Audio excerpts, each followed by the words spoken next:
Alright, so unfortunately, this is the morning after my power was out, so I actually have no idea how you did on the discussions yet this week. But going from the first week and into the second week, from what I did see, I think we're all very, very active and doing well. And I would just remind you that yes, typically that discussion forum is due on Thursday night, and then the post forum, which does not require replies, is due on Sunday night.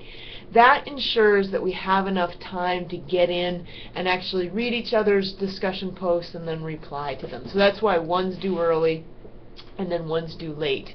But of course, we have this week happen, and then next week, because we do read a small book, I actually do push both of those back, or I push the discussion forum to Saturday night so you have time to read your book before you make your post. I do still expect you to get in and do a couple of replies to your peers, but they don't have to be as lengthy.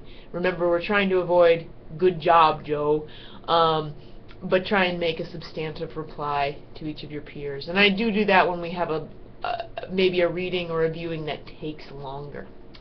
But this week we are reading our first memoir.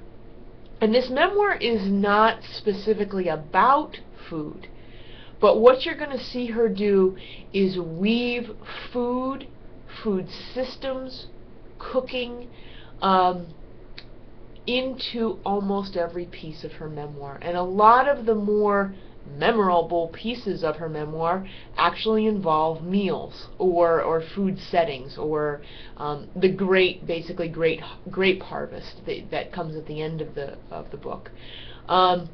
This book is a little strange. I call her writing almost staccato in that she's not a very fluid writer.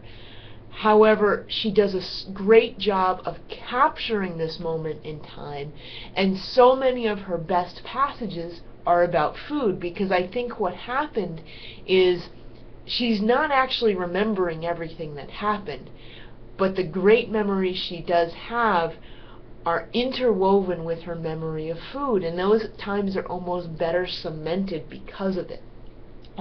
So you're going to see when she really does narrow down and really does talk about one incident, you're going to find so often that that incident involves food, or she's getting to that memory through food.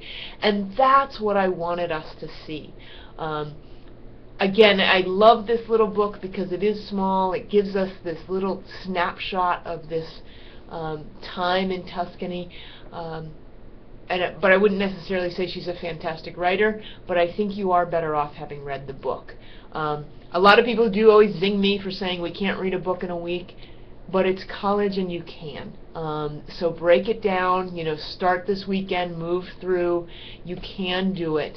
And so know that I'm looking for you to capture a passage, probably not within the first 25 pages, but try and actually work your way through the book so you can do a post that really shows that you have read and understood this book.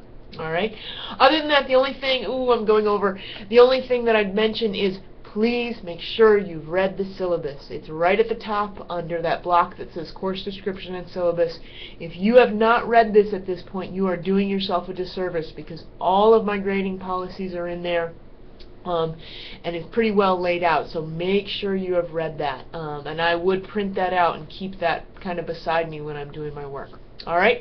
Other than that, if you have any other concerns, make sure you shoot me an email or a message or whatever else. Alright? Great.